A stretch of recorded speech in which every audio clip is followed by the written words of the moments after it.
Welcome everyone to BVIPsych webinar series, Deaf Blindness Panel Discussion. If you need ASL interpretation, please click the interpretation button on the Zoom bar to access the ASL channel. I'm May Nguyen, school psychologist with the California School for the Blind Assessment Center and co-coordinator of the BVIPsych interest group for the National Association of School Psychologists. If you're not a paying member of NASP, we also have a Google group for school psychologists and mental health practitioners that is also called BVIPsych.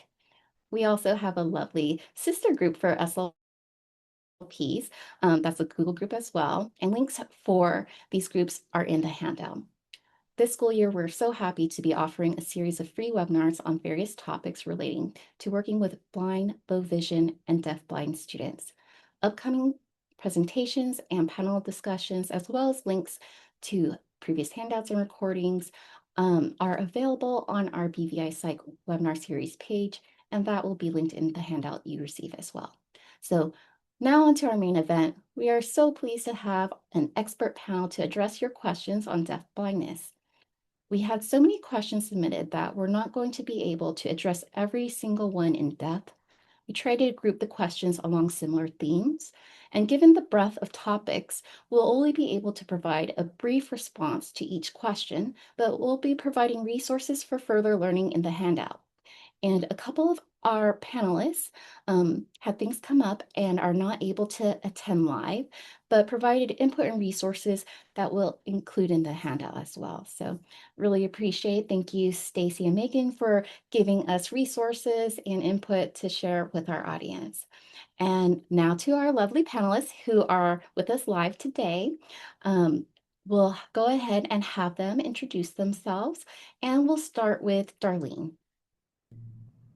Hello, everyone. My name is Darlene Norman. I'm a school psychologist and a special education administrator in California. I also happen to have a 13-year-old deafblind daughter. Thank you so much, Darlene. And we'll go ahead and go to, all right, 1 second. Julie. Hi, everyone. I'm Julie Maier, and I am the project coordinator of California Deafblind Services. We are California's federally funded technical assistance program that provides consultation, training, and resources to families of children who are deafblind from birth to 21, as well as any early interventionists and educational specialists who serve those children and youth. Thanks, May. Thanks, Julie. And I'll go ahead and turn it over to R. Good afternoon, everyone. My name is R. Martin. I am a school psychologist from Ohio. I'm an independently licensed, so I do private practice as well as some consult work, but my specialty is in deaf, hard of hearing, blind, visually impaired, and deafblind. I am ASL fluent, so my sign name is quite literally an R, just in this general vicinity. But yeah, so I'm excited to be here. Thanks, R. And next we'll go to Deanna. Hi, everyone. I'm Deanna Peterson. I am a teacher of students with visual impairments and a teacher of deaf and hard of hearing. My role at Texas School for the Blind and Visually Impaired is as a TSVI, an instructional specialist, doing coaching with teachers, working directly with students, and collaborating with the local districts. We are a residential school, and then, of course, supporting families. I'm happy to be here. Thank you. Thank you, Deanna. And next we'll go to Carlie. Hi, everyone. I'm Carlie Rhoads, and I am the Data and Evaluation Manager for the National Center on Deafblindness. My background is as a TVI and a special educator, and I have a brother with a cortical visual impairment. Great, thank you. So glad to have you with us. And then we'll go to Neha. Hi, everyone. My name is Neha Sharma. I'm a speech and language pathologist by trade, and I'm at the Perkins School for the Blind in the Deafblind School. And right now I am a supervising practitioner for all of our clinical staff. So happy to be here. Thank you. Thank you. And now we'll go over to Melinda. Hello, I'm Melinda Wolford, and I have a background in school psychology and neuropsychology, and I have practiced as a school psychologist and in higher ed, different capacities since 1991. So, and then I went on and had my family and happened to have a son with deaf blindness. So he's on the spectrum of deaf blindness, I guess I should say, because he does have vision and hearing, but he has limited vision and hearing. So now I do consultation work across the United States with a number of different topics, but deaf blindness is one of them. Happy to be here. Yeah, so glad to have you with us. And Darlene, I might have gone to you first, so you might have not had it on top of your head of all the things you wanted to share, but Darlene also has a child who is deafblind. So glad to have the parent perspective with us as well, including all of your various professional insights that you're going to share with us today. So thank you everyone for introducing yourselves. Now, I saw the question in a Q&A of where do I get the handout. I'll be dropping the handout link in the chat once I'm done with this intro. And so I'll be handing it off to my lovely and amazing colleague, Rebecca. She's a speech language pathologist in our California School for the Blind Assessment Center, and she'll be reviewing all the questions for us today. Thank you, May. Thank you, everyone. I'll also be putting all of the questions in the chat, so if you miss what I said, you can check there for the exact question. So question 1 we have is about deaf-blind eligibility. How are students categorized as deaf and blind? Do students need to be fully deaf and blind to be eligible for deaf-blind services? When should a student qualify under deaf blindness, IDEA, and California education codes? And this one is going to go to Julie, Neha, and Melinda. I'm happy to start. To the first question, do you have to be fully deaf and blind? No. Deaf blindness is a wide spectrum. And many individuals who are deafblind have some functional auditory or visual information access. So they have some functional vision and hearing. It's very rare to have none at all of both senses. But the impact of even a little bit of missing information can have a really, really big impact if both of your distant senses are impacted. So they're not gathering the information that other children are. So in California, what's tricky is deaf blindness in IDEA is categorized as only deaf and blind and no additional disabilities. So that's where it gets tricky with both federal and California law and possibly in other states, is that those children often don't meet the criteria of deaf blindness only for the primary, but it could be considered for eligibility for secondary. There is a resource. There's an article I wrote a couple years ago for our project newsletter because we were getting so many calls about this from families and teams. So that will be a good resource for you to understand the many other places that deaf blindness can be discussed within an IEP so that people are staying focused on that. And I know Melinda was going to talk a little bit about the variations that occur within deaf blindness based on when it occurs, the type of etiology, and other causes. So I'll be quiet now. You can keep talking. You kind of hit on it. I just wanted to kind of throw out there that it's the eligibility looks different in different states, and it also even looks different in different districts in terms of what their backgrounds are, what they believe about it. And I think one of the things that's been so perplexing to me is to really look at that amazing spectrum of the impact of vision and hearing impairment, because so many of our kids are not deafblind. They are kids that have or children that have vision impairments and hearing impairments on varying levels, not to mention some of those cognitive issues, some of the other medical impact issues, those kind of things. So there's so many things to consider. And one of the things that's incredibly frustrating, or has been incredibly frustrating for me as a practitioner in intervening in our teams, is that there's so many times I'll walk into a room and I'm supposed to be observing one child, and I see these other children or another child in that room that I can clearly see has both vision and hearing problems. But again, when we have that single diagnosis slash eligibility sort of theoretical model to serve our kids, we miss those children.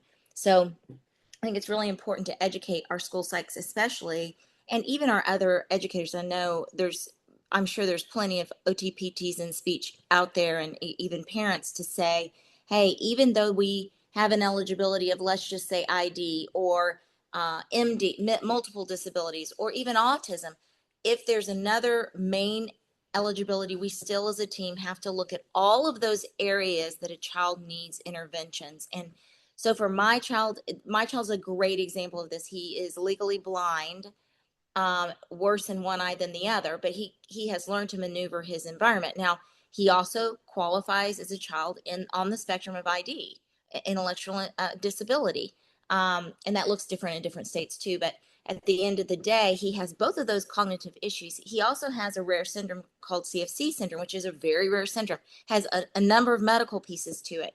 But he isn't deaf or hearing impaired. He has a severe auditory processing issue.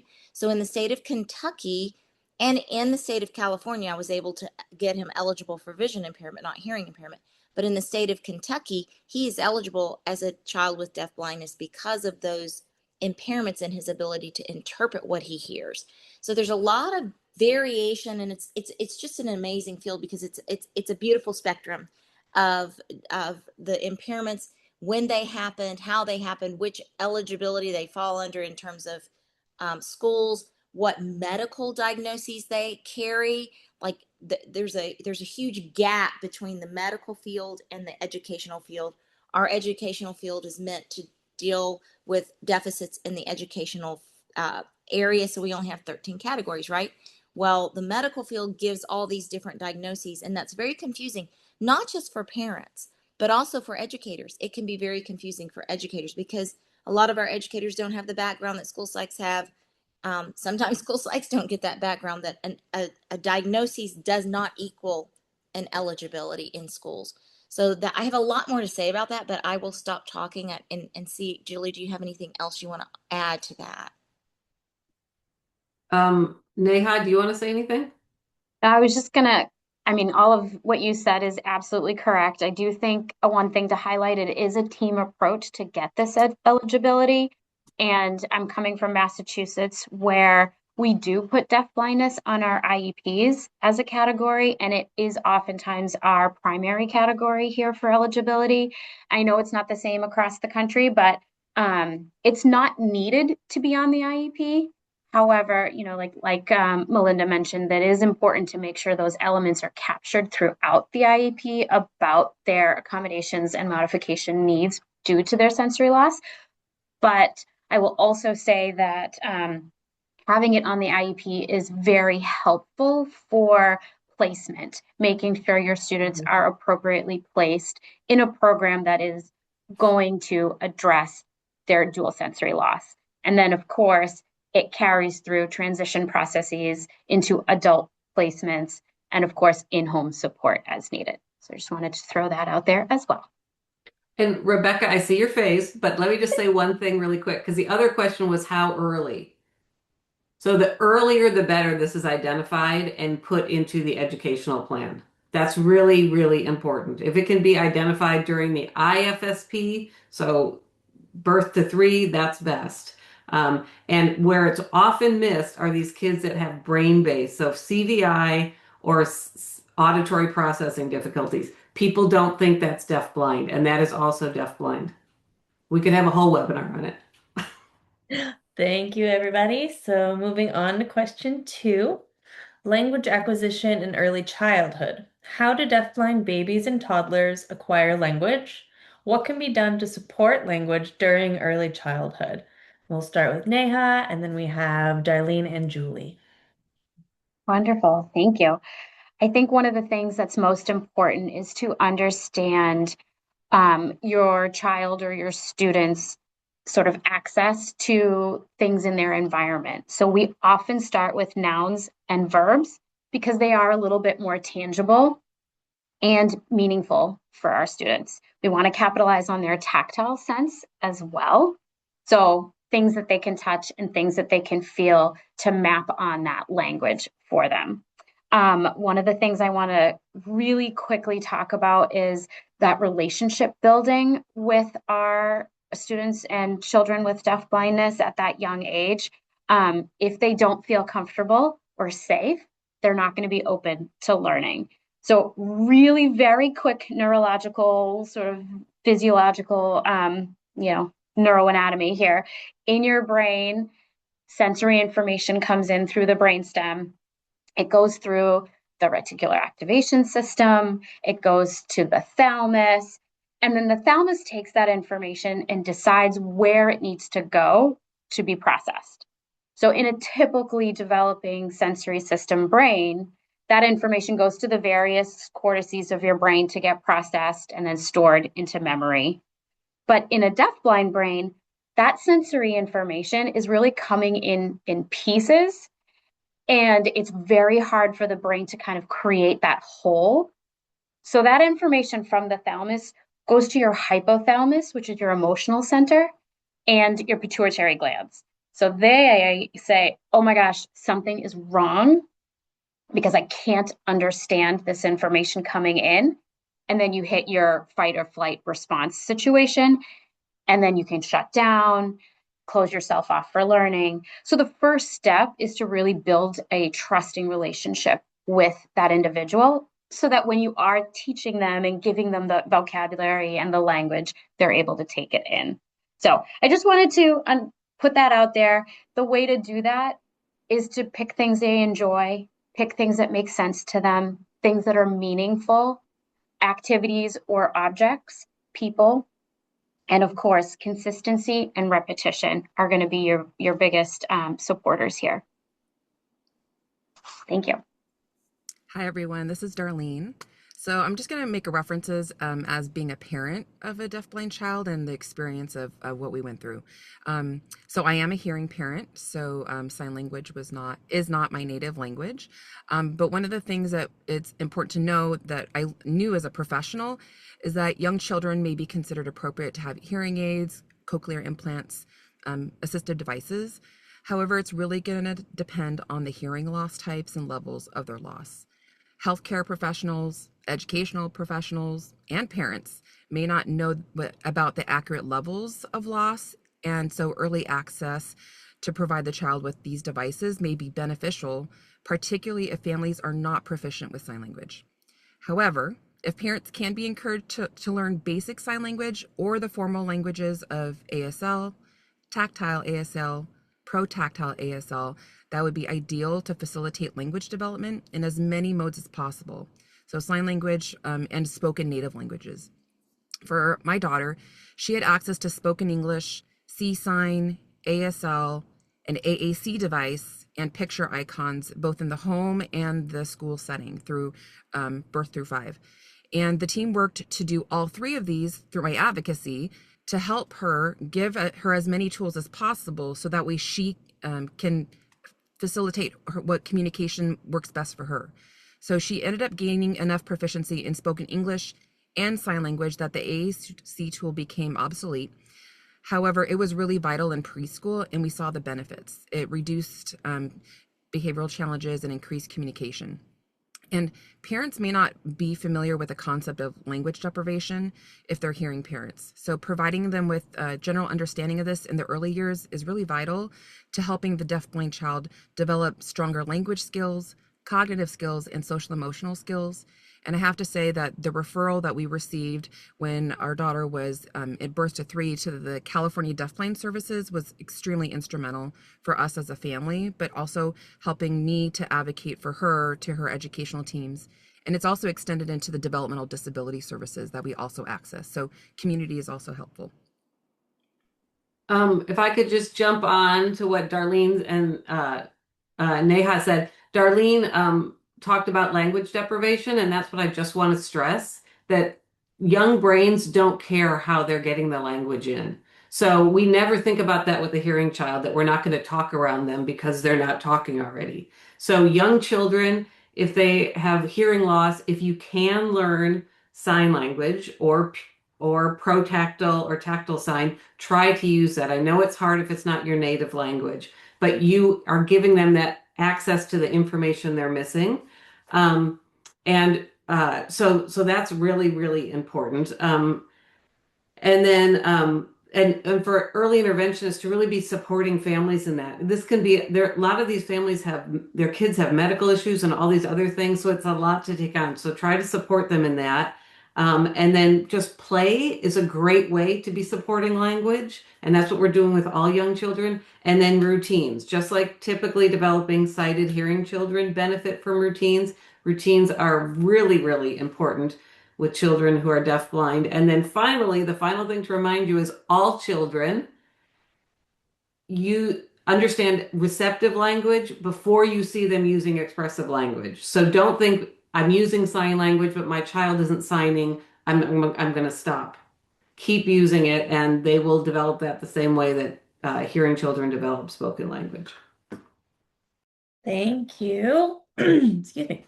And we're going to build on that question a little bit more with Deanna and Neha. Question 3 is more on language deprivation. What strategies or methods can we learn about to help deafblind students acquire language, especially when they have been language deprived for a long time? Specifically, an example, missing out on language exposure for the first 5 to 9 years of their life. And we'll start with you, Deanna. Hi, thanks for the question. I think it's really important to try to think from the perspective of the child. What are their interests? What's motivating to them? Who are the people they're connected with? And what are they communicating without formal language? Because all children are communicating in some way. It might look different than what we are expecting, but they're communicating. So really affirming the things that they're already doing. And then, like Julie mentioned, using routines that make sense and that are meaningful to the child, because it's through that repetition, and when they're able to anticipate what's going to come, then they can free up their brains to attach language to that.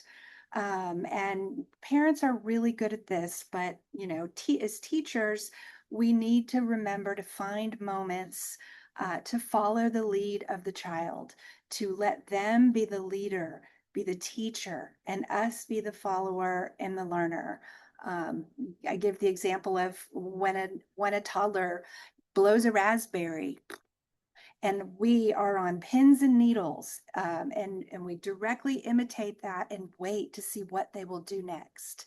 And I think this is kind of the background of how language typically develops in children. They serve, we return, and there's practice over and over building communication on what the child is already doing. I attached a resource called Guidance for Planning. I'm sorry, I'm in a school. Guidance for Planning Behavior Intervention for Children and Young Adults who are deafblind and have visual and multiple impairments. That is an excellent tool, not just to think about distress and behavior, but to look at all the types of proactive supports that you can put in place to help children anticipate, to feel safe, to feel successful and connected to the people around them. Thank you. I would add not much to that. I think that is excellent. One thing I would add too is a way to kind of capitalize on their routines is to create a calendar system for them in their communication mode. It could be whole objects, it could be parts of objects, it could be in sign or print or photos, whatever the child is accessing, to help with that anticipation and reduce the anxiety. But also so much language can come from just going through their day. And you talk about the items that you're using for a particular activity. You talk about the location that happens in, the people they're associating that with. And you can really build off of that.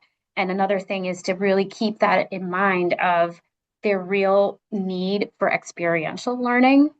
Their distant senses are not functioning to a point where they can access the incidental, like just observing and learning from what's around them. So you're really going to have to bring everything to the individual with very hands-on activities. So again, capitalizing on that tactile sense for them to supplement their hearing and vision. So just to add a little bit of that to that.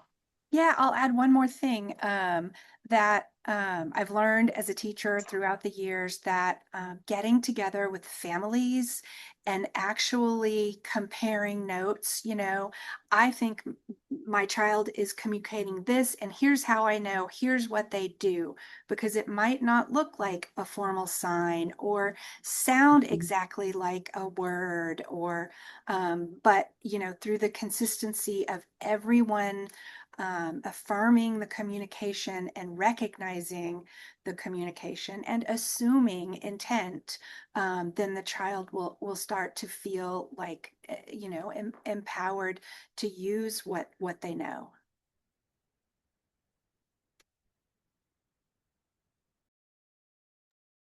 Okay, thank you. So our next question, question 4, we're going to have Neha again, and then Melinda and Darlene. And this is about access needs. How can academic materials be made more accessible to deafblind students? I don't mind starting. It really depends on, again, the child's individual needs. And I just made a list of some things here that I wanted to kind of address, making sure that, and we've heard some of these themes throughout already in our panels, but making content really experiential and touch-based, tactile-based, like using real objects. Even in our creating our calendars, you can use actual objects or things that they can feel that represent certain things to them, so that it's, because they can't see that, they can feel it. So instead of us relying on that visual and auditory instruction, we're adding those pieces that are real life, and then making sure that we have prioritized accessible communication. There's a lot of them out there, and I won't go into detail on that, but you can kind of research that on your own unless you already have those in your schools. Taking time to reduce cognitive loads, like breaking things into small steps, because it takes them so much more time to access what they need to access, and it gives them a chance to take a breath, process it, and move forward. And then using those predictable, we heard this already, predictable routines and pre-teaching, pre-planning, previewing with tactile cues and experiential kind of learning. And then create opportunities to embed that orientation and mobility, like touching or teaching them how to navigate their environment and what the layout of the room is. That's huge for access, and creates that sense of safety and comfort in their ability to move forward and learn. And then supporting regulation first. Regulation is a huge issue in our kiddos because they just really struggle with the fast pace of learning without being able to take those cognitive steps to regulate. I just want to throw out here, there's a number of AI programs, and that continues to be fluid, and new things keep coming out. And I think we can put the link to, I'm doing a presentation on May 6th from 4 to 5 in depth. It could be a 3-day program actually, but there's some things, and I can give you resources when I do that presentation. There's a registration link that I think if we could put that in the chat box, if you guys want to hop on, it's free. It's through Ohio Deafblind Education. And I'll be doing a full presentation on some of those AI programs that we can utilize as educators to increase quality of life for them and increase access to their educational environment. This is Darlene. I'll share next. So I think one of the things that's really most important is to understand what that vision impact is, and to determine if the student, what learning media is most appropriate for their academic levels and materials, and what the functional vision assessment shows. So for those who can access printed materials, using devices is really helpful. You have to think about the ability to navigate their learning environment. My daughter's now in middle school, so she's in a deaf, hard of hearing program and on a comprehensive mainstream campus. So she travels between 6 different classes. And at school, and at home, we happen to be an Apple product family. And so she really navigated to that early, and especially over the COVID years. And so she has a MacBook Air, the largest one, advocating for large devices, and then the portability of an Air is helpful. She also has an iPad Pro, the largest one, an Apple Pencil, a keyboard. So she has a set for home and for school. And at home, we also have an additional large screen display, so that way she can just have better access to blow things up, enlarge them. And that early proficiency became really helpful as she was in elementary school, but as she moves throughout her secondary years and post-secondary years. The other thing about school, and for students who can access large print, we use a lot of things in Google Docs and how we set up adapt her school materials. Sometimes it's the school staff who are helping do it, including her intervener, or we might be doing it for her at home if it hasn't already been adapted for her. She can also use the GoodNotes app on the iPad, where she just snaps a picture and then she can write on that document on the screen and be able to complete the task. Yeah, those are all awesome ideas. And I just want to put in a little plug that this whole accessibility and making things reachable for our students is really a team sport. So everybody has to get involved, and it's the family first and foremost. It's the classroom. Of course, the individual is the center of it all. However, you really do need that input from the occupational therapist, the physical therapist, speech and language, the assistive technologist, the teacher of the deaf and hard of hearing, teacher of the visually impaired. I mean, the list goes on, because we want to make sure we're taking really into consideration every part of that student before we make any changes or recommendations for them to access the environment. So it's a lot. It can be overwhelming, but it is so necessary, and the benefits outweigh it all. Wonderful. All right, so our question 5, we have academic testing. What are some suggestions for evaluators administering academic testing? We're going to start with R, and then Julie and Darlene. Yes, well, thank you again. So my name is R, and really the first thing is don't expect it to be traditional or to be like every other case. I think the biggest thing when it comes to this population is everything is individualized. It has to be built around the student. So a lot of my recommendations are very similar to what Neha said. It's a team sport. You really have to get to know your team. You know, as a school psych, we are known as the jack of all trades, and it's great that I can stick 50 hats on my head at any given time. But what I found is that I can use that knowledge better to collaborate with my team. So I know when I need to tap in my SLP or my OT or my PT. You know, I also recognize you really have to get to know what a teacher of the visually impaired does and what a teacher of the deaf does, and what kind of skills they can bring to the table. I definitely went through a very, baptism by fire, for lack of a better phrase, in a lot of my training of here's your case and you just have to figure it out. And so I found that working with these teams, I was able to break down my own assessments even more in depth. And so I could look at more ways to try to get to, the skill set I'm looking at. So if we're looking for a reasoning task and I can't necessarily use, my standardized whisk or WACE or whatever, test I know that I can take other objects that are in the student's everyday life and find a way to still get those skills.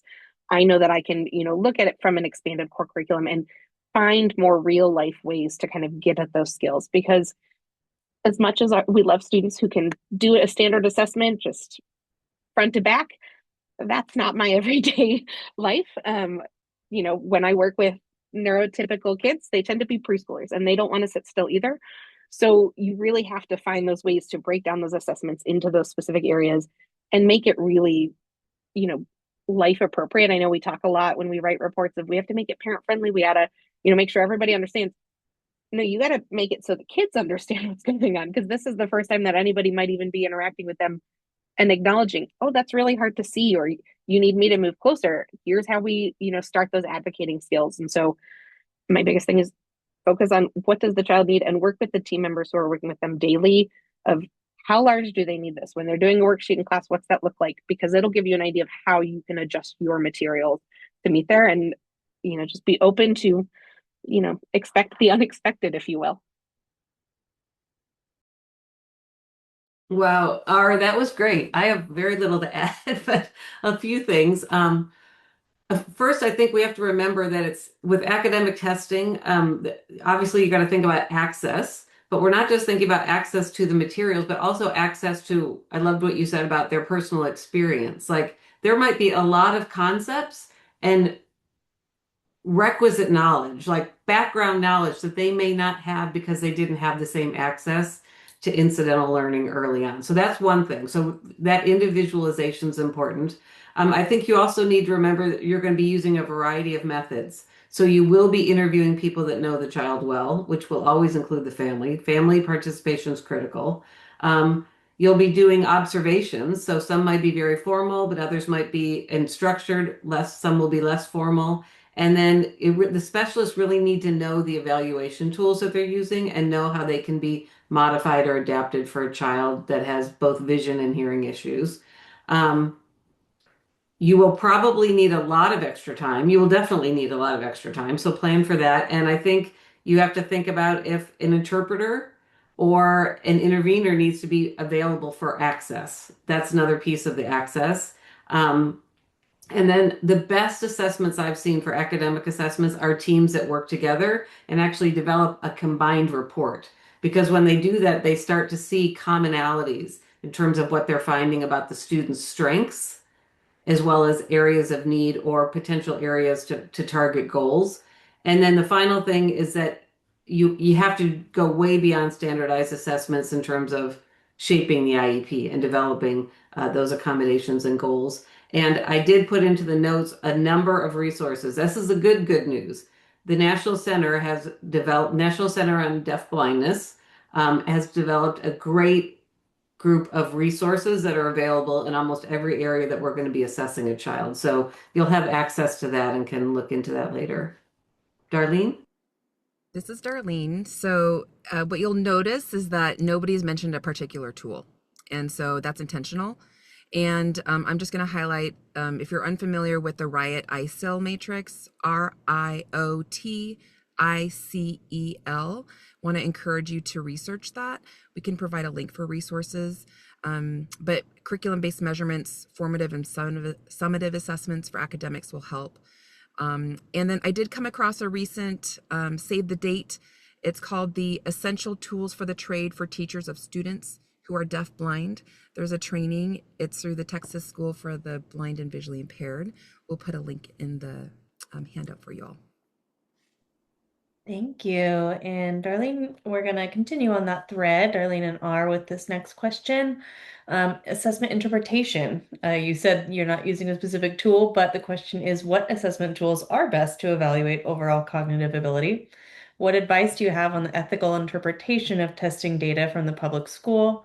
How should examiners test the limits to do an in-depth interpretation? And this morning we had a last-minute add-on. If either of you could talk about specifically administering to students who are colorblind. If not, we'll add some resources later. And take it away, Darlene.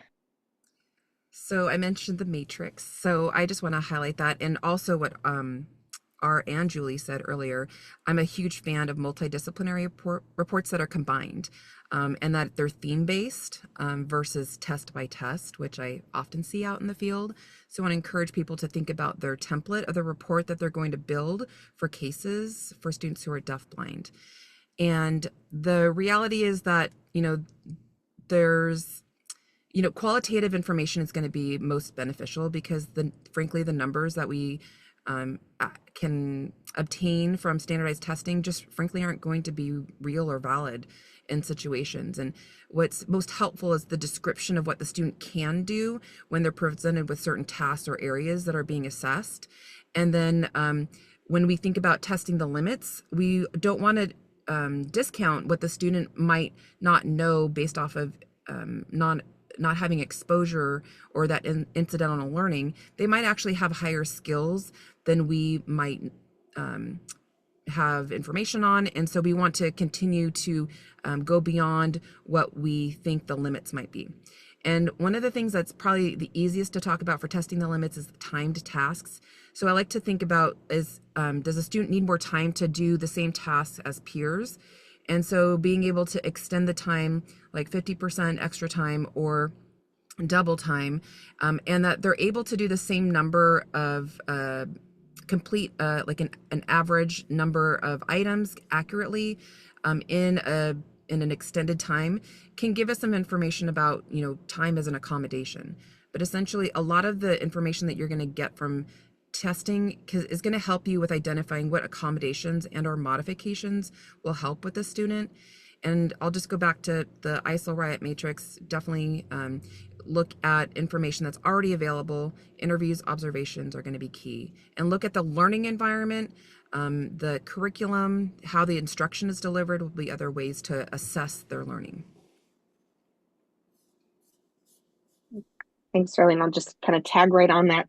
I think whenever I'm looking at outside reports, specifically if they're coming from maybe a public school or somewhere that does not necessarily specialize in this population, my biggest thing is take it with a bucket of salt, not just a little teaspoon, whole bucket, just because you never really know with these students. I will also say they can change in a year.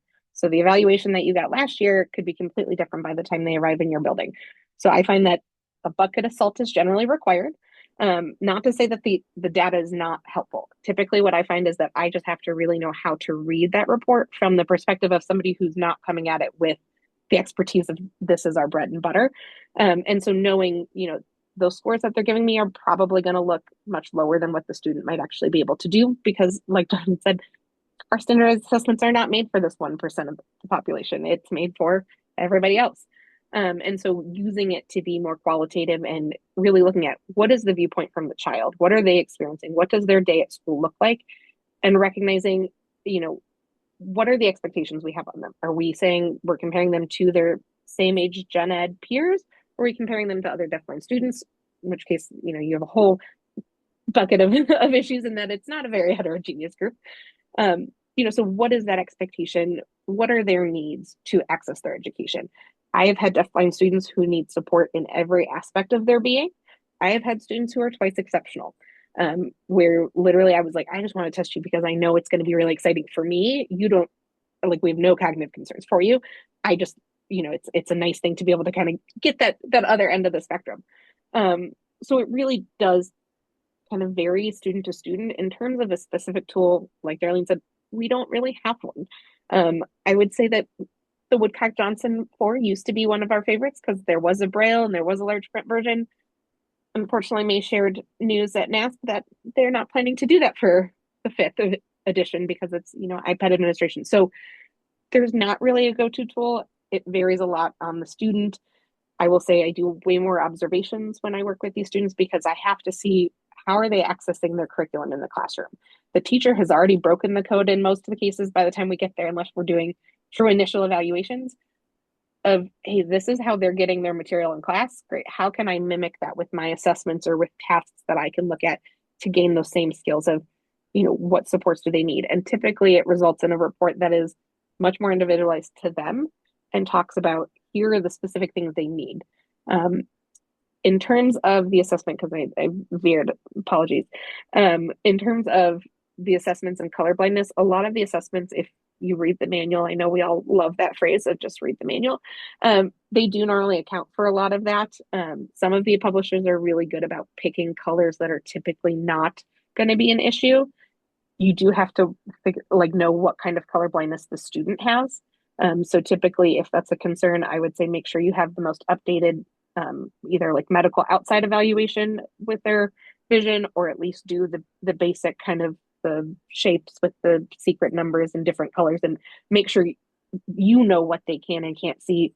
And you can kind of do some testing of the limits of, let me show you maybe some of the pages that we might use. Let me see what colors you're seeing, you know, because even if they're maybe when they see red, it looks brown, whatever the case might be. If you know that every time they see red, they're going to say it's brown, you at least know that that's consistent for them, and you could still give them, credit for what they're able to do. But a lot of it is kind of figuring out what the student's abilities are, and you're going to do a lot of guess and check work. That is why extra time for your evaluation is really necessary, because you might bring 6 different versions. It's kind of like when you don't know what your start point should be, because a chronological and a developmental age are not the same, where you're going to bring all 6 start points just in case. So it's really important just to stay focused on what the individual needs and how they're doing. Excellent. Thank you so much. Question 7, assessment and placement. What types of assessments would be helpful to inform appropriate placement recommendations? What factors should be considered for placement? And we will have Melinda, Darlene, and R. Perfect. It's like, I'll go ahead and start us off if that's okay. So I'm based in Ohio, so our placements are kind of varied. So a lot of it depends on also what kind of placement you're looking at requesting. Are you looking at a day program? Are you looking at residential? Are they going to need to stay in the dorms? But I will say typically what I'm looking for whenever a student is entering the district or the residential school, things like that, I'm looking at more than academics. Academics is definitely always a concern. We want to know where students are doing, but knowing that they have so many other needs before they can even access their academics really gets put as the primary thing that I'm looking at. So I want to know, what is their language levels? Have they had adequate access to language? Is there language deprivation we're working at? What language are they using? Is it sign? Is it spoken? Are they using a combination? I also want to know what their functional vision is, if they have any functional vision, if they're using any hearing technology, are we a CI or hearing aid user? I also want to know their adaptive life skills and their social emotional functioning, because are you going to be able to be away from your family? Or, some kids I've seen, they've had the same age since, elementary school. And so at high school, when they suddenly have a new aid, their whole world is shattered because this was their only kind of contact in the school world. And so now we have to kind of start at the beginning and find, where they are without that support person. And so knowing that we really have to, build on that and meet them where they're at, and know what those skills are in all areas, not just academics. A big thing for Ohio is we have one deaf school in Columbus and one blind school in Columbus. And then there's some small programs. But if you're going to be residential, you have to be pretty independent to stay in the dorms. I mean, there's only so much support that a state agency can provide, especially when they're a school, and then an agency as well. So knowing what are your life skills. I remember I worked with a team, and one of our favorite activities is we literally would take a student to Target, and we had a fake list of, here's the things we're going to do. We got to find the aisles. We have to do this. We have to cash out. And we would literally watch the student and have them take the charge of, okay, well, now you have your 5 items. What do you do? Do you go to a register with the person? Do you go to self-checkout? And it's a very interesting thing to see the student problem solve some of this, and also whether they've ever been in a store independently or not. And so just knowing that they need those life skills to be able to, do well in their placement. So we don't want to set them up in a placement where they're not going to be able to succeed.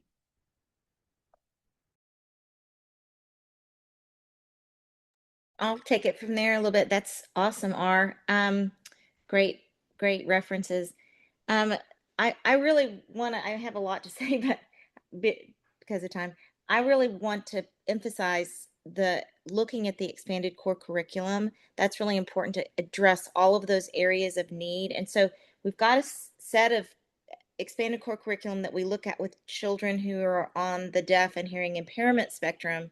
And then we have the expanded core curriculum for children who are on the vision and blind spectrum.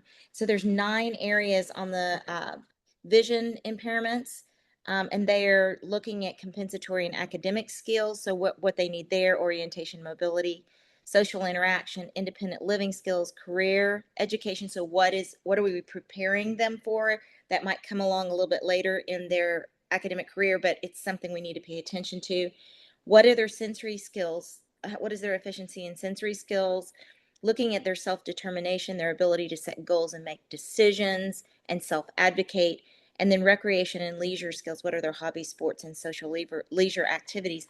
And then for the hearing impaired and deaf, expanded core curriculum, we're looking at, of course, audiology, their ability and their skills in understanding hearing, career education, again, communication, family education, functional skills for academic and educational success, again, self-determination and advocacy, and their social emotional skills, and then also what technology can we use to assist them. So we kind of have to combine both of those with this population of very heterogeneous in disabilities or impairments.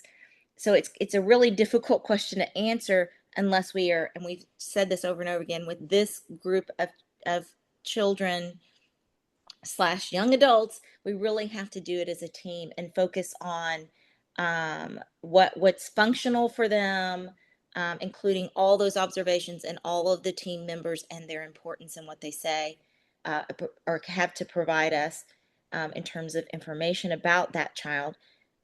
We know that standards assessment alone is not sufficient, so we have to use the dynamic, authentic, and environment-based assessments. We really need to pay attention to both behavior and their sensory components so that we can address that with whatever placement we're deciding on. And then really we're just looking at that, all those areas comprehensively, and that has to happen as a team, and it has to include the family and observations and opportunities to watch the family interact with that child so that we see how that child's communicating and what that family dynamic looks like when the child is interacting with their families. I think that's super important in us being able to identify what their needs are in intervention. And this is Darlene. I'll just briefly add, the continuum of least restrictive environment is going to look very different from community to community, state to state. What's available locally for resources, and the family at the center. Many parents want to stay close to home, and while others might really understand and focus on the deafblind needs, and that realizing that the local resources may not be sufficient. And it might change over time. Personally, we started with our local preschool because the deaf program didn't accept our child and said she wasn't ready, which was interesting. But we kept pursuing the deaf program, and eventually we got there, and things have had its own moments of success and challenges. But to just always looking at the continuum every time you're having that annual meeting, because it does change based off of the student's skills. And the state schools for the deaf and or blind need to be part of that discussion, but often school districts don't understand that. And so it just needs to be talked about whether or not it's going to be a viable option, because it might not be viable today, but it could be in the future based off of that whole spectrum of birth to 22. Perfect. Thank you. Okay, question 8. All right. This one is for you, R. Deaf blindness and SLD. Public schools are continuing to deny SLD and dyslexia identification in deafblind kids. We as a community must ask for specific testing and interpretation guidance, including large print or braille, without compromising test results or the incidence of SLD and deafblindness. What strategies or resources can be used to prevent diagnostic overshadowing? All right, so this is a very tough question, and it's definitely one that comes up a lot.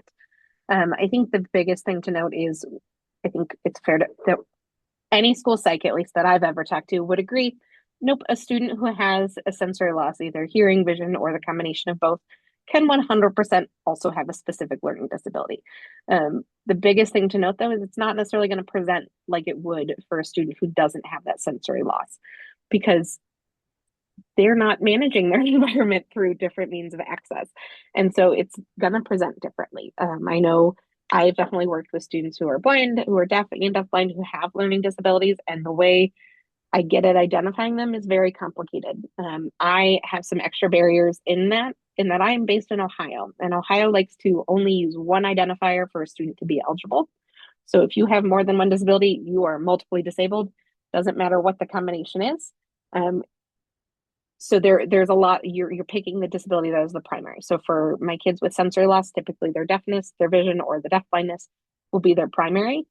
And because of the way our educational laws are written here in Ohio, it says I have to be able to completely say that there's no impact from their hearing or vision for them to have a learning disability.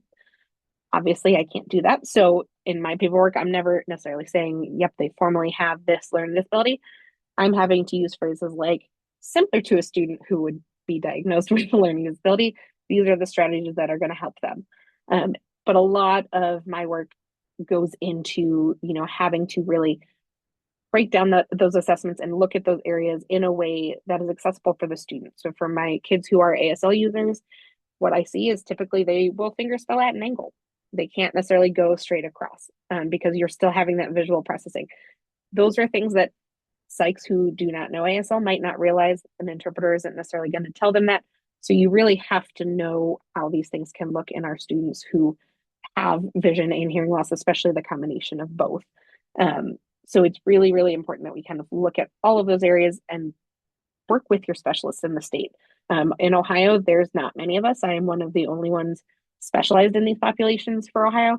So even if you've tested and you're like, crap, I think I missed something, or I'm not sure how to make sense of this, consult with your experts in your area, even if it's post-evaluation, because it might just be a matter of you have the data. It might just be how you're looking at it and how you're going to interpret it. That can be really helpful.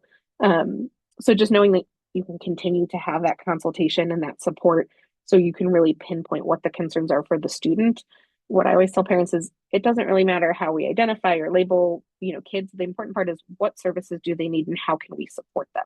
And that's always going to be the focus of it. May, I know you popped on, so I want to make sure I give you an opportunity because you did some great resources on here as well. You are muted, May. Thank you. Thanks, R. I just wanted to point out, we did have a presentation by Dr. Beth Jones and a panel discussion about blindness and low vision and the co-occurrence of specific learning disabilities. I'll link the resources related to those previous webinars into the handout for today, but also I wanted to highlight a resource that comes from the Texas Educational Agency titled Sensory Impairments and Specific Learning Disabilities, because it is common for a lot of evaluators to automatically think, no, you cannot have SLD if you have any sensory impairments. It's listed in the exclusionary criteria, but I want to highlight a key word in the language of EdCode that says primarily. The learning problems are not primarily the result of vision, hearing, or motor disabilities, of intellectual disability, of emotional disturbance, or of environmental, cultural, or economic disadvantage. And so if our students have been provided appropriate access to language, to communication in their learning environment, appropriate visual or tactile access, appropriate learning media access, and appropriate service provision, and they're still having learning challenges, definitely our students can be identified as having a specific learning disability in addition to their dual sensory loss. And so I really like that we have this document from, an educational agency that clearly explicitly states this. And so it's a document that I like to share with evaluators in case they're having troubles with their negotiating with their school teams and coming to a conclusion. It's a nice piece to say, yes, this is something that can happen. And deafblindness is specifically listed on there as, what is a sensory impairment. Thank you, May. Thank you, R. We will move on to question 9. Successful interventions. What interventions are the most successful in supporting deafblind students' growth in academics, social relationships, and independent living schools? And take it away, Darlene and Julie, and Deanna and Melinda. You are also welcome to pop in on this one. Oh, Deanna, you're already here. Sorry, I meant Deanna, not Darlene. I can start. My response is really regarding deafblind students who are accessing the gen ed curriculum. And I've attached a resource called the IEP Checklist for Proficient Communicators by Robbie Bleha. Students in gen ed face unique challenges to accessing materials and participating in real-time instruction that are just as serious as the students who are in life skills programs and emerging communicators. The pace of instruction in gen ed and the scope of the instructional material is wide, and instruction is happening at a furious pace that it may not be realistic to expect deafblind learners to learn the same amount at the same rate. The checklist outlines common areas that need attention so that gen ed students can take full advantage of everything that being in gen ed has to offer, while also protecting their physical and emotional well-being. They're hard workers. They're staying up late at night to get all that homework done. And so check out the checklist because there are some really good tips. There are gaps in conceptual knowledge, that we are constantly finding, and filling in those gaps can help students to build stronger concepts, as well as looking for extra time to intervene, to have discussion, open-ended discussion to find out what the students know. I'll stop there. If I could just piggyback, Deanna, because I agree with everything you said 100%. And I was so happy to see in the notes that you referenced that resource. It's an incredible resource. A lot of these students, they appear to be doing just fine. Everybody thinks they're doing just fine, but the levels of stress that are reported by these students and their families is significant and important for us to know about. So the resources that have been developed for that particular group are very helpful. You can find them on the National Center. But the other thing I want to stress is the social relationship piece and the social skills, because that's what makes school bearable for a lot of kids, are friends and social relationships. So you can't forget about that when you're thinking about a student's IEP and planning their program. And what I always stress to families and educators is think quality over quantity. So you don't have to be friends with everybody, but if you can have a few good friends and peers that really understand that student in terms of their access needs, how they communicate, what their interests are, what their gifts are. And then peers are great role models. They're great motivation for students, especially as they get older. And then what the team may need to be aware of is that you might need skilled adults that are good at facilitating, getting those kids connected, but then also getting the heck out of the way once they, make those connections. And I'll just pass that on to Melinda now if she has anything. That was excellent. I don't know how I can really add to it. The only thing I would say is I'm going back to the expanded core curriculum, because that if you have that expanded core curriculum in front of you, it's a great guide to make sure that we're addressing all of those areas. And there's so many components to each one of them, and we have to pay attention to when and where they're appropriate. But really, y'all addressed it wonderfully. And I think this expanded core curriculum is more just a guide for us to make sure we're addressing all the areas that we need to pay attention to. And I just want to also reemphasize that looking at that thing, I keep going back to this because it's so important. When you talk about stress levels, there was an article recently about it was actually done with moms of adult children with autism. And I get it that the autism spectrum is similar to this spectrum parallelly, because it's such a heterogeneous population. So every child is individual, but that is what makes it even more stressful.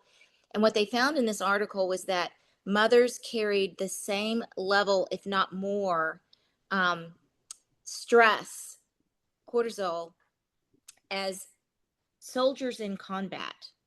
So if you think about how significant that is in terms of what's going on in the families, there's a lot of things that cross over, and really being a part and including those families, having opportunities that you set up and create so that you can see how they interact with their child and communicate with their child, see what social kinds of opportunities they have. Some of them are very involved in like church and the YMCA and clubs and those kind of things. So the children are double exposed, and there's outsiders that are exposed to those children.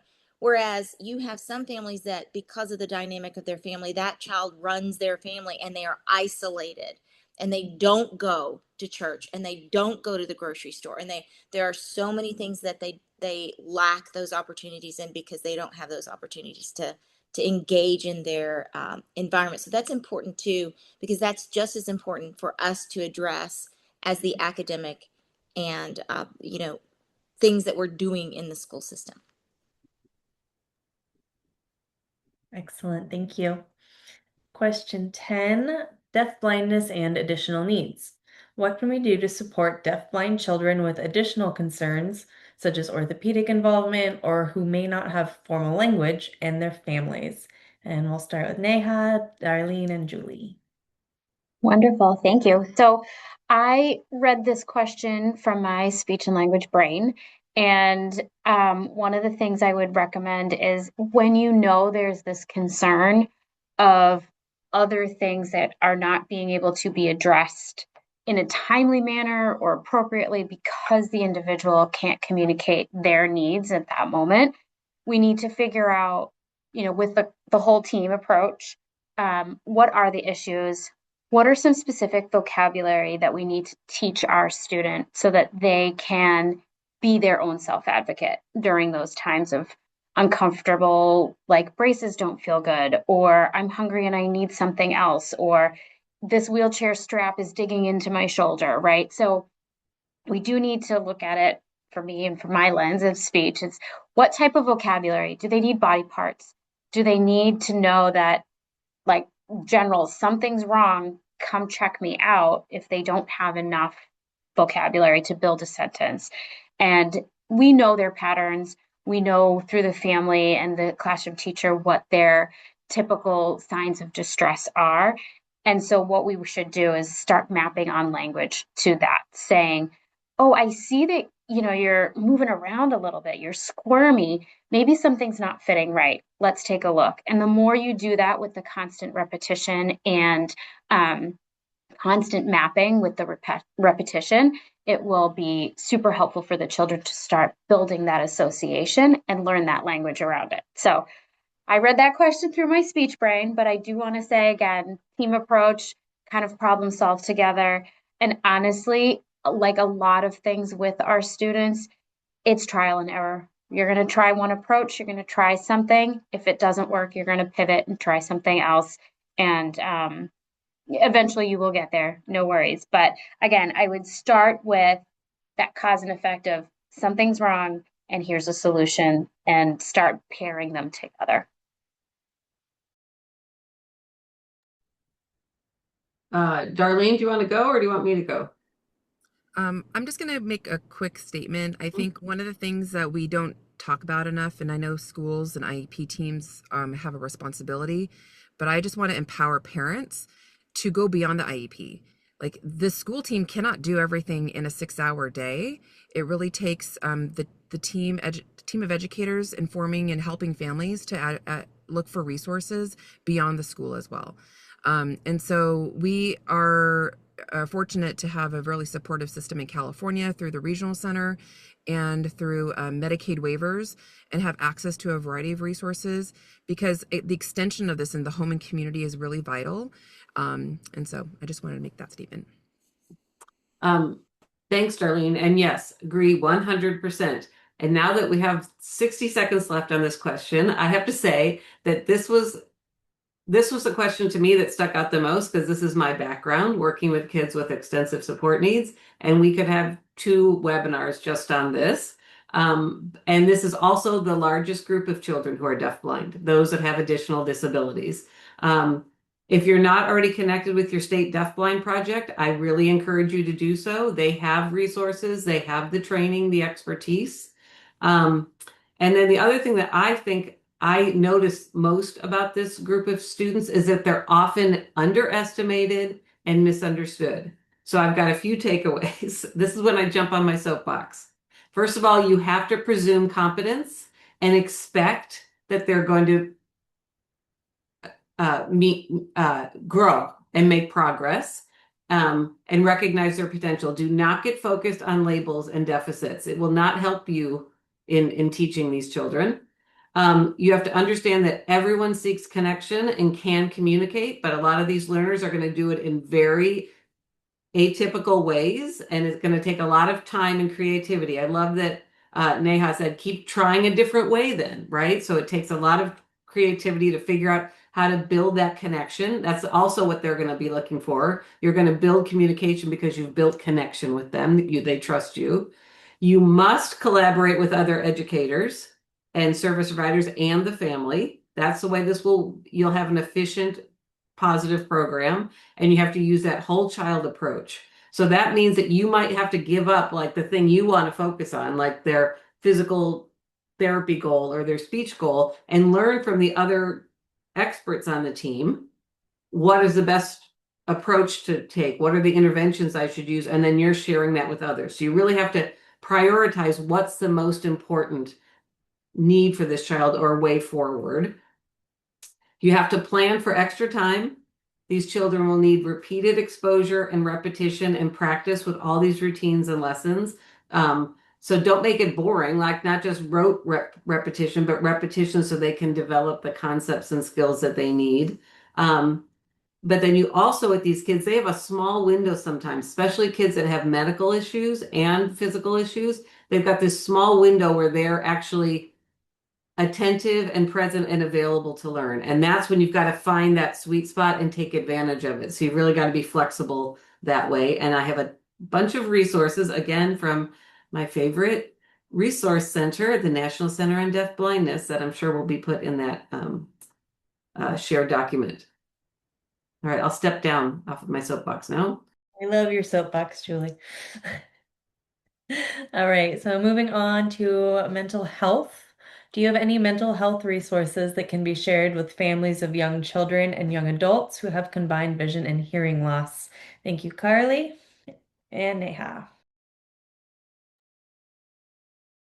This is Carlie. So, mental health is something that I am really, really passionate about, and I think is something that doesn't get considered all of the time when it's really something that needs to be kind of baked into everything. When we're talking about, working with kids with disabilities and their families. What makes this so tricky, though, especially for individuals with sensory impairments, is the barriers to access with these things. Because, first of all, a lot of providers and programs don't have the training to support these individuals. For example, I've worked as a crisis support specialist for the 988 hotline, and there is no discussion at all about how to support anybody with a disability at all. And these kind of problems are really endemic about it. So getting access like to a support group or getting access to a therapist can be really tricky. I only know of one therapist who has a VRT background, and she only sees clients with visual impairments. And that's a really rare thing. And I would love to see more of that, but it's just something that doesn't happen a whole lot. So that goes to this point where isolation is a real issue, and can really exacerbate mental health issues. We're talking about with deafblindness, kids with really low incident disabilities. They might be the only kid in their whole state or their whole city that's deafblind. They might not know of any other kids with deafblindness. The families might not know of any other families that also have a child with deafblindness. So it can feel really isolating to not have those connections. So it's really important that with mental health that the caregiver and the family is also being supported as well as the child. So some of these supports can include peer support, so like Charge Syndrome Foundation, Usher Coalition, just ways for parents to connect and meet other families, that just really get it, that they can relate to, that they can learn from each other and uplift each other, just so they're not so isolated, because caregiver burnout is a real thing, and it really needs to be supported.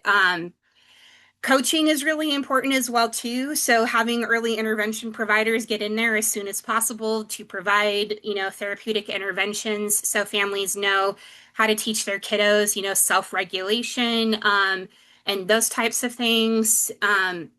Really important, because mental health is not a separate domain. It really impacts communication, attachment, regulation, access to people, and it just generally is really, really critical for development. And on the National Center on Deafblindness website, we have a whole section for families with lots of family topics. And I did want to highlight there is a section for grieving families, parents, siblings, children. Unfortunately, that's something that does happen with this particular population. So there are like different supports there, like different groups. So there are some specific supports there, which is great to know. So, and the Charge Syndrome Foundation has a great section for families as well on their website. The Usher Syndrome Coalition has a great website, place on their website for mental health. So there are things available. They're just not like as widespread as, other mental health resources. And you will occasionally find a therapist, I think, who is, properly trained and well suited to support an individual with a sensory impairment. I've definitely known young adults with deafblindness that have gotten support with counseling services. So it is possible. Teaching kids to be like really strong advocates is really important. And again, I just think mental health is just something that is just so important and sometimes gets overlooked. And I think there's a lot of quiet burnout that happens, a lot of quiet stress, a lot of isolation. So I think it's really important that we're equipping not just the kids, but their families as well with the tools that they need to be successful. Yeah, exactly. And just to kind of piggyback off of that, there are some great articles out there that are also will be linked into the handout about some of those communication barriers that add and kind of compound your feelings of isolation, and articles about the impact on families. Carlie just did talk about that as a big piece that oftentimes gets overlooked because everyone is so focused on the individual. So there are a few other resources. Again, I'm coming up from the Northeast, so it might be just in this area, but we do have this access to called Deafblind. And what it is it does help you with local resources. So I imagine it is kind of nationwide for crisis and counseling and other resources for you to access depending on where you are. And also the National Family Association for the deafblind is an also really good place to kind of connect with the deafblind community and other resources out there. And then there's also Deafblind Support and Access Network, which is another way for families to kind of connect with each other and for that sense of community and togetherness. And it looks like there's a New England retreat this summer. So if anybody would like to come up this way, the weather's supposed to be nice in the summer up here. So, and then there's also some Massachusetts counseling services, but I'm sure all of the local states have the same sort of situation where you can access some mental health sort of counseling, but also pretty specific for deaf and hard of hearing and vision impairment. So things to check out for that. Excellent. And just a reminder to everyone, we are supposed to end at 12:30. We can go a few minutes over, but we are on question 12 of 15. This is family involvement. What are some effective ways to include families and caregivers of deafblind students? And let's start with Darlene, and then we also have Julie, Melinda, and Neha.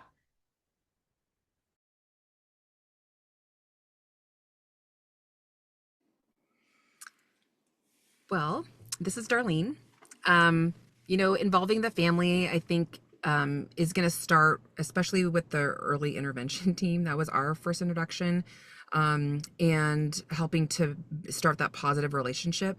Unfortunately, there are some, there are many stories that, and even some of my own personal experiences where we've had to fight or argue with our educational team to advocate.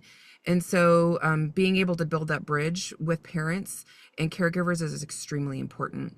I think one of the things from a personal experience is that although I knew a lot about educational systems, and as a school psychologist, I had worked with preschool and was, delivering news to families. I take that that experience with me as a parent when I work with other families. But the reality is the rest of my family was not, on that same level.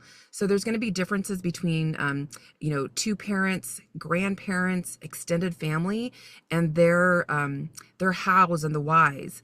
And so you're not just working with, a primary parent. It's the whole system or families that need to be, brought into the circle. And so that IFSP, the family system, was really instrumental for us. And again, I think just connections to those resources that do go into the home settings, and the State Deafblind Project. Another just big shout out. The family organizations are extremely important. I didn't mention this, but I am involved in the National Family Association for Deafblind. See, Deafblind Day on the Hill is coming up. We include our daughter in that. It's important for legislators to know what deafblind looks like and the experience. And so when appropriate, including the deafblind individuals in that advocacy and helping them find a voice. I think that's empowering for families, but also the individuals themselves to start making a difference. And then the groups, the Charge Syndrome Foundation, we're big into the membership and participating in activities that are available online or in person. Those conferences are extremely heartwarming, and they're so impactful. Also became familiar with other national and state organizations. It's really hard in the deaf-blind aspect because families have to learn about deaf, and they have to, and the hearing loss spectrum, and then the vision loss spectrum. It is overwhelming.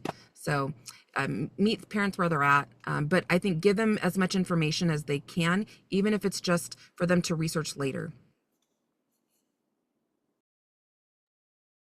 And I'm just going to piggyback on that. Something that we do, just for some concrete examples for you folks out there, is all of our classroom teachers and therapists send home daily and weekly notes home to the families.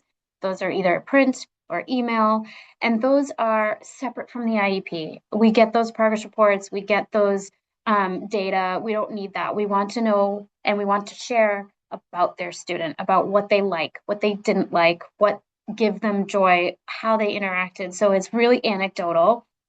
We send a lot of pictures, we send a lot of videos.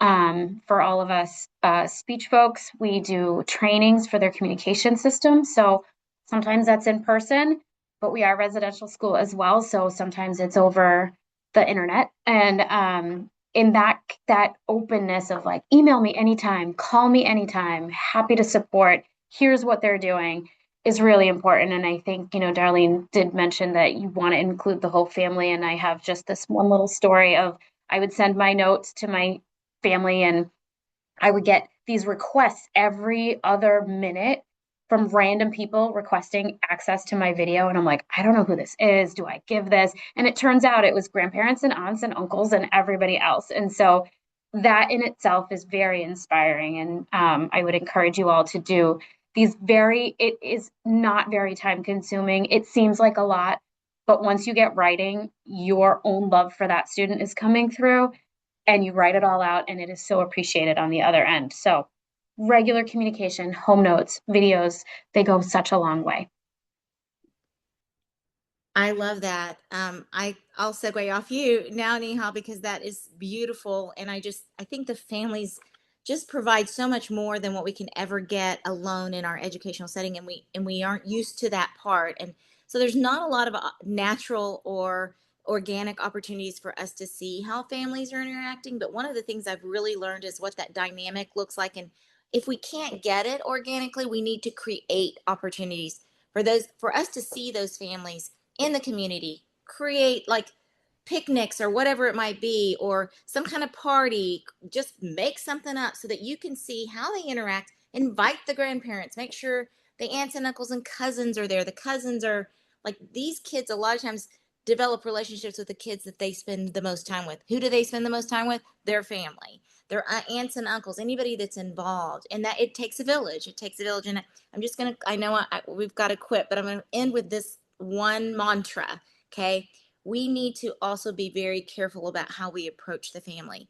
Anytime we show up in any interaction thinking that our job is to fix them, we are not fixing something that's broken. There's nothing broken here. And if we come into an interaction as if we're going to fix something and it's our job to fix it, they're coming back at us and they are already feeling that we see them through the lens of broken. And we're saying to them, even though we don't say it, if we come across that way, we have to really check ourselves. We're not saying they're broken or we can't come across as if we're fixing something. We're coming across as a community that we're here to support them, make mistakes and try it again, because we don't want to come. We don't want them to intuit, oh, you're broken. You see us as broken, because then they interpret that they're broken. So I just really want to throw that out at us as we work with families and our children. Okay, thank you. In question 13, we have early childhood and family strategies.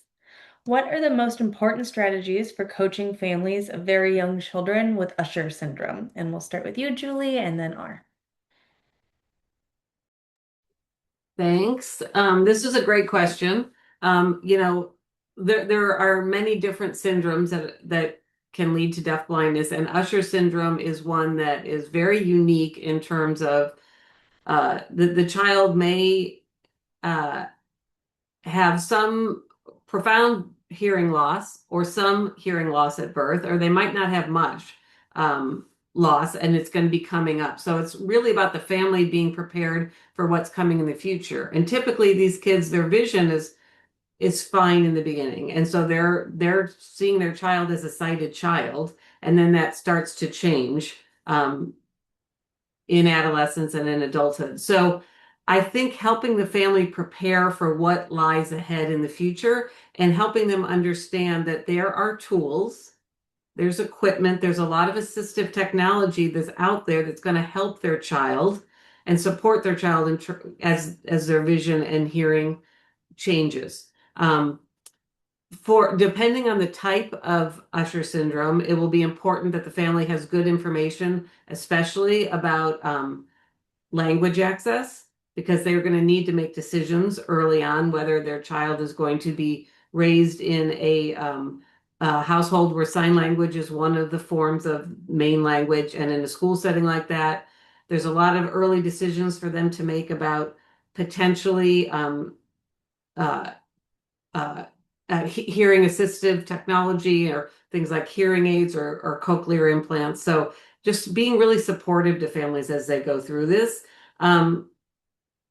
connecting them to other families. So the families we've worked with in California, who I think have been their best resource, have been talking to other families of children and children who are older. So it helps them prepare for what's lying ahead. Most states have an Usher syndrome ambassador too. They've got a great program where you are connected with either a person who's living with Usher syndrome, an adult, or a family member. So that is really helpful.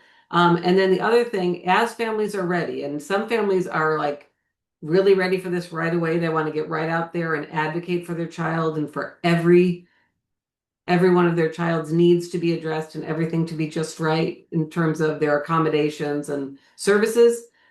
Some families aren't ready for that at first. So you have to give them the information when they're ready to help support them to really be a strong advocate, because as they advocate, their child's going to see that model, because their child is going to have to be able to advocate for themselves as they get older. So that's my suggestion. The National Family Association on Deafblindness is a great resource too. for helping with that advocacy development. R? Yeah, so I'll just tag right in with that. So I answered this question kind of thinking about deafblindness as a general, because a lot of the other rare syndromes that can cause hearing and vision loss also can be, progressive in nature and degenerative. So you might have a student who is only deaf at the beginning, and by the time they graduate high school, they are fully deafblind, for a variety of reasons. And I've had several of those cases. So my biggest thing when I'm thinking about working with families, especially when they're first starting this process, and Ohio is a very convoluted system. We love our paperwork, is really just education, exposure, and empathy. My 3 E's, if you will, because I want to meet the families where they are. I need to educate them regardless of what the syndrome is, of what kind of things might you expect for your child. Oftentimes they've been given one medical diagnosis and nobody has actually explained what that looks like, what that could look like for their child, and again, everything is such a spectrum of abilities that you have to really get, into the family's business a little bit of like, okay, so what did your doctor tell you? Let me see that report. And I tend to find that I'm having multiple meetings or multiple sessions with these families, because oftentimes the second they hear the first thing, whatever it might be, that is kind of the bomb to their knowledge, their hearing is now done. They're not hearing anything else I'm telling them. They're not going to hear what supports are, how amazing their child did in those other areas. They're going to be focused on, wait, so my child might lose all of their vision and now they can't hear anything else.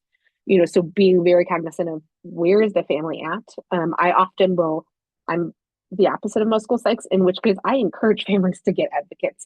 I'm the person who says, here, let me connect you with somebody else who can connect you. In Ohio, luckily our state schools benefit from the parent mentor project. And so I started my career with amazing parent mentors who are literally parents of children with disabilities, specifically of the sensory loss.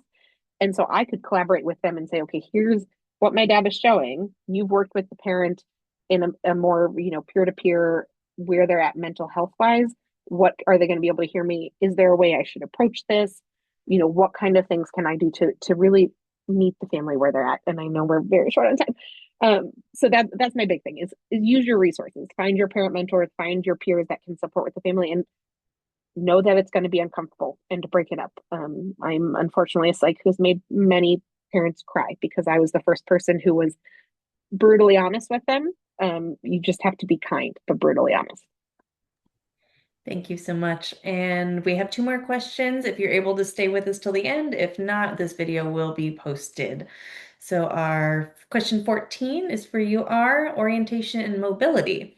At what point should orientation and mobility services begin for a toddler with Usher syndrome, even if mobility appears age appropriate? So I'm a big advocate for being proactive. So the sooner the better. So while a toddler might not demonstrate specific O&M deficits, baseline data is still super, super helpful because they might be able to do it today.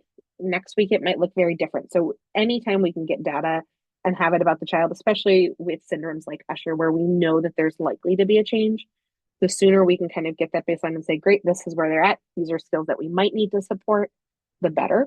I fully recognize we work in a broken educational system.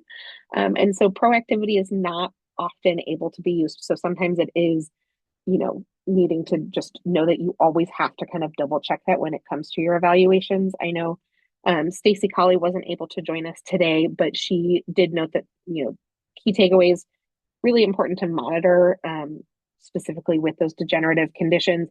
And it's a lot easier to monitor when you can at least have those related services on consult. So I have found, especially when I'm advocating with our really young students, let me have a TVI and an O&M come in and evaluate and give me a baseline. Let's get a functional vision assessment done. Let's see where we're at.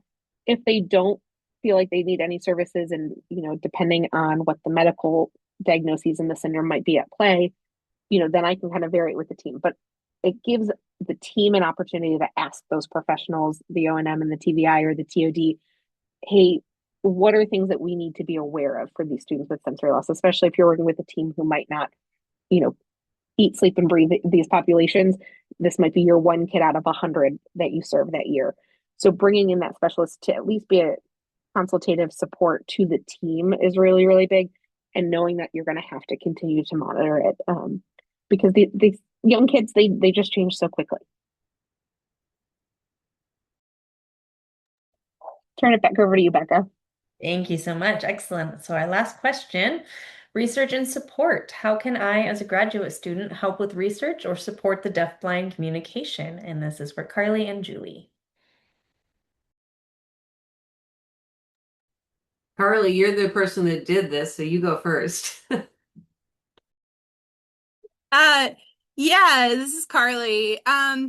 So just like some general pieces of advice about doing research in the deafblind field. So first, for graduate students, definitely make sure that your research skills are mastered and varied. Like you want to be able to work with data sets, qualitative and quantitative, really important.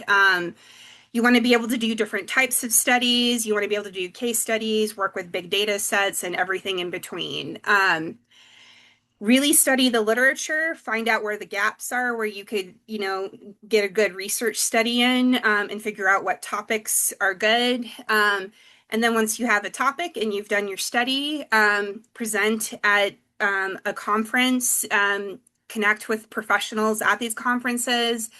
The Association for Education and Rehabilitation of the Blind and Visually Impaired, AER, does a great international conference in the United States every other year. That's a great place to present.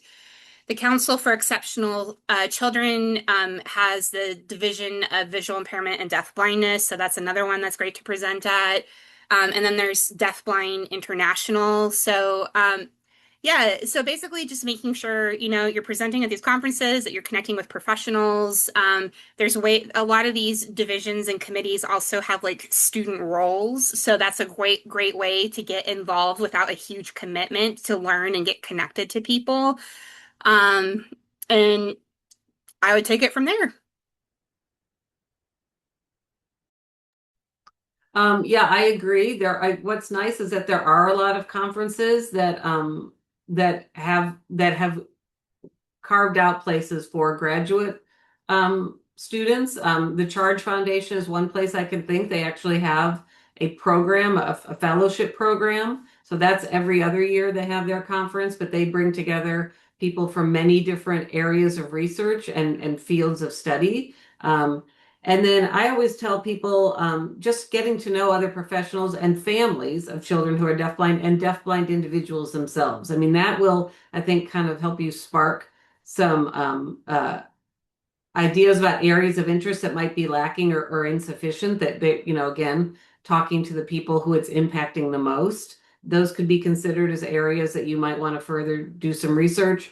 And then if you're in a VI program or a DHH program or some other type, we didn't know who the question came from. Think of when you're thinking about your pool or your data set, are you including that wide spectrum? So if you're working with students who are blind, low vision, are you also including deafblind? Or if your population you're studying is deaf, hard of hearing, does deafblind also fit in there? So yeah, that's what I had.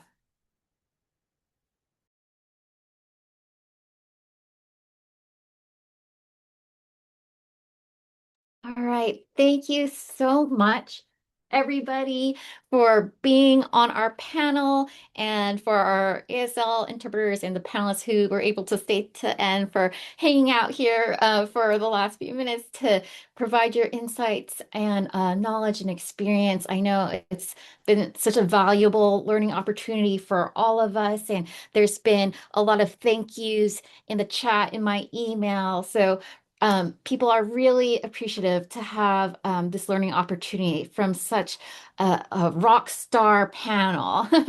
And so if you're interested in learning more about mental health, like Carlie mentioned, is such an important part for our population of deafblind students and any students with sensory impairments. Please join us for our next webinar. It will be on mental health, and then actually we'll have Carlie rejoin us for when we have a panel discussion on mental well-being. So hope we'll see you all next time, and thank you so much, everyone.